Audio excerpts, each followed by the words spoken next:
Back in my LRAD video, I had a couple people ask me exactly what I meant when I said this. Technology that's used by noise-canceling headphones, and by me when I was 16, when I used to steal samples and instruments from songs long before AI splitters were ever a thing. So let's say that you are a crafty, morally ambiguous music producer like I was. There's a sound or an instrument in a song that you really like, and you decide, I'd like to steal that. I like that. I'm gonna steal it. That's mine now. Nowadays, it's as easy as just taking the MP3, dragging it into a program and clicking extract, and you'll get 4 to 6 different stem files, and you can do whatever you want with them. Back in 2014, this was not the case. You had to work some really, really weird magic in order to make this happen. Let's go back to what I said in that LRAD video. If you take two identical sound waves and play them at the same time, you'll get the same sound wave played twice as loud. But if you take one of those waves and flip it upside down, the result is complete silence. The two waves perfectly cancel each other out.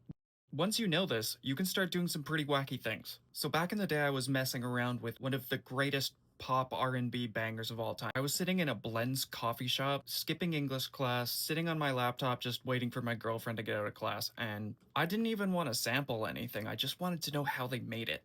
So how do we start tearing it apart? First, we download the MP3. Also, some artists, if they're extra nice, will upload the studio acapella to the internet, so let's grab that too. Now we just take those two files, match up the timing and the volume down to the millisecond, invert the phase of the acapella, render the whole thing out, and voila, you have the extracted instrumental. So where do we go from there? Well, many songs start out with just drums. This one in particular starts out with like 6 kick drums. So why don't we take those, copy and paste them into a second track, repeat it for the whole length of the song, flip the phase again, and render it out a second time. Now you have the song without a kick drum.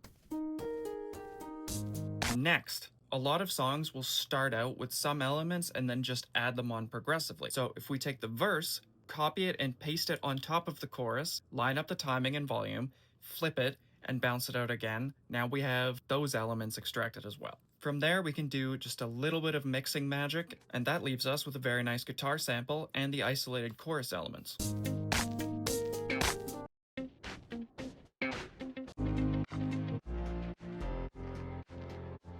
So that's how we did it. It was very crude. It took forever. It left you with a lot of like bad audio. And important to note, it didn't even work on music that didn't use loops or samples, but it's still like such a core memory. And I think like people should know about it because in hindsight, it's just so stupid. It's funny.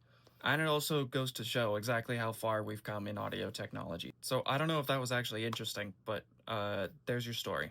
Thanks for watching.